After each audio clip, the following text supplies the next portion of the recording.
Hey guys, today we're going to talk about the Skywatcher mount and OTA, the EQ6R-Pro mount and the Esprit 120 ED APO Triplet Refractor. My name is John Robinson, the Astrotard. This is Deep Sky Channel.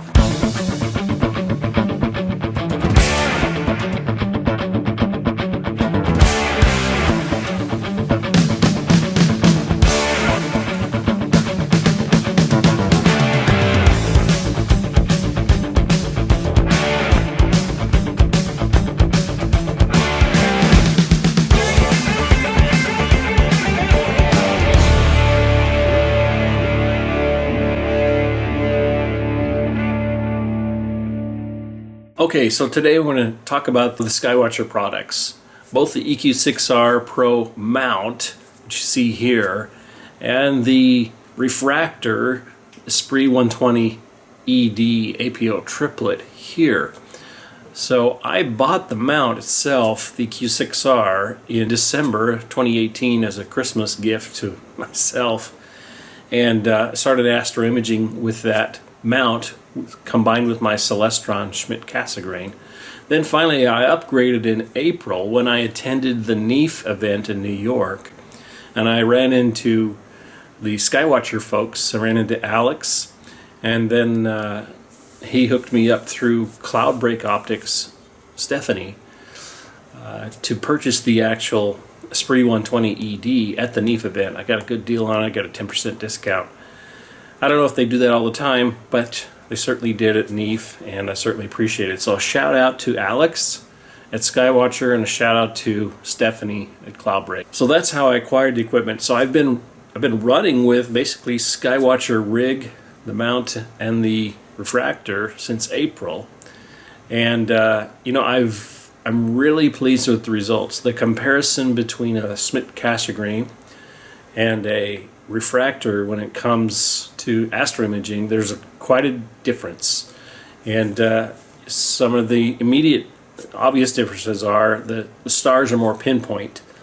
The field of view is a little bit wider. I think the arc second per pixel is close to 1. It's about a 0.92 arc seconds per pixel with the Skywatcher Esprit versus a 0.57 with the Celestron combined, both of those combined with the ZWO ASI mono camera.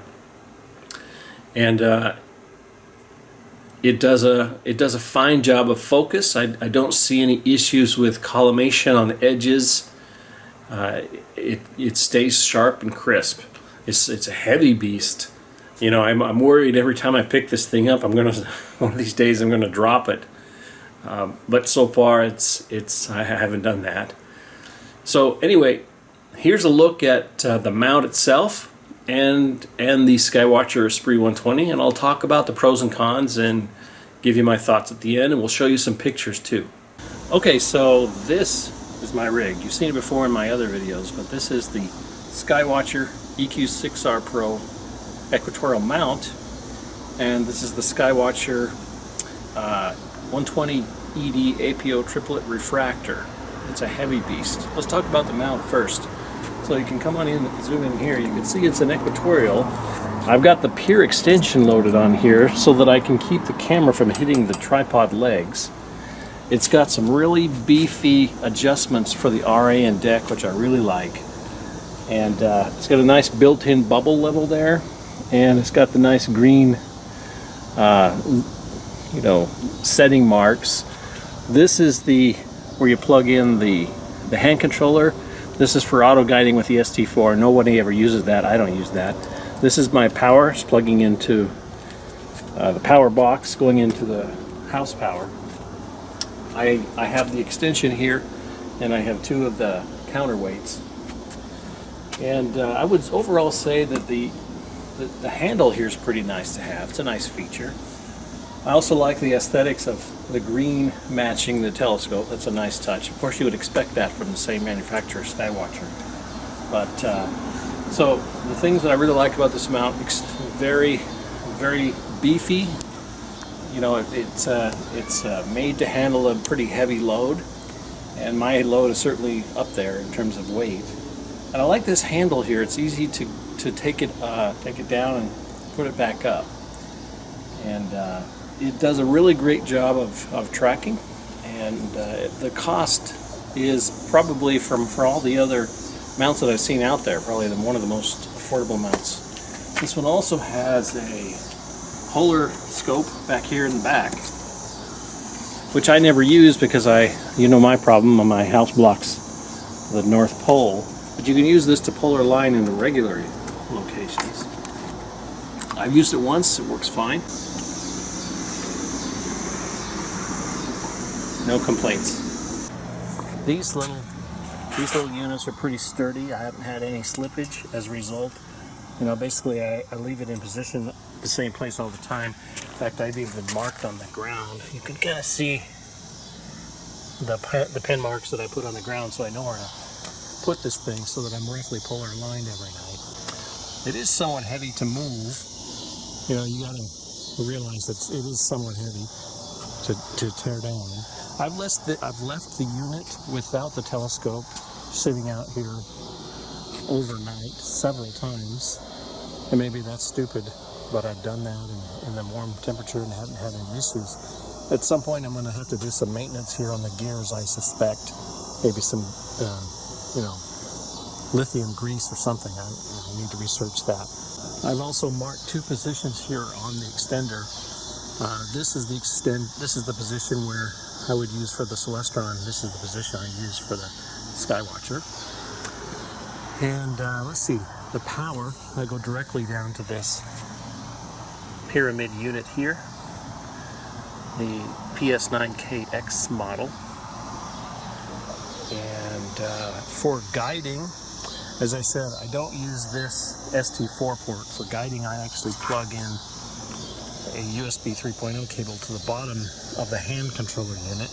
I think more modern units put this thing mounted here, which probably makes more sense, but mine is located here, so I have to plug in a USB 3.0 cable and then connect that to the computer, and then this part actually connects to the mount. I guess that's an RJ45 cable there. Okay, so let's talk about the Skywatcher APO Triplet itself. So it has a built-in, I guess you call it light pollution shield, which you can extend and retract. And it's just built onto the unit, which is kind of nice. Comes with these nice little cover units that go on there. This plate comes by default. I actually purchased this plate afterwards from Skywatcher so that I can mount the guiding scope on top of that. I would say Skywatcher does a good job because they include the field flattener with the unit. You don't have to buy that separately. It comes included with the cost. And so it also comes with a very nice focuser, which I actually took off and replaced with this autofocuser from Moonlight. And it also comes with this star finder here, which I think is like a 2x zoom and maybe a 3x zoom. So the star finder combined with the Celestron unit here makes it pretty easy for me to find the stars when I do my alignment.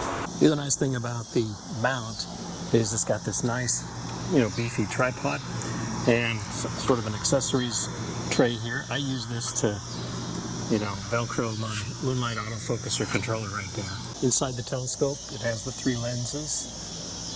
That's why it's called the triplet. And those three lenses achieve a focus for the RGB in generally the same focal point. It is a focal length of 840 millimeters, and does come, as I said, with that field flattener, which I have pre-installed inside of my Moonlight autofocuser. I do like this star finder that was shipped with the Skywatcher. It's a pretty nice, powerful unit. I also like the rings. It's pretty easy to adjust and get this thing into alignment. So Skywatcher, kudos that way. Basically, the way I look at it is, once you buy the Skywatcher unit, you don't need to buy other accessories to get your telescope to work. You don't need a field flattener. You don't need a light pollution hood. You don't need to buy the rings, they're already there. You don't need to buy the star finder that comes with it. I did, as I said, have to buy this unit here if you want to do guiding. So that would be one area I guess Skywatcher could improve, is if they I think by default they should be including this, because most people are going to use this telescope for astrophotography, I would suppose. I have never used this for visual. I could, I have all the gear to do it, maybe someday I will, but I'm just delighted to do astro with this thing. Okay guys, that about wraps it up. So the EQ6R-Pro Equatorial mount, very heavy duty, reasonably priced, and it comes with a nice handle that you can use to carry it and take it down. The peer extension that you saw in my video does not come as an option, I should say. You have to buy that separately. And I highly recommend it if your imaging train is extremely long, like mine. The Skywatcher Esprit 120 ED APO Triplet Refractor, excellent machine, very capable. The price for just a little bit over $3,000 comes with everything you need. You don't have to purchase a field flattener. You don't have to purchase a focuser or a star finder.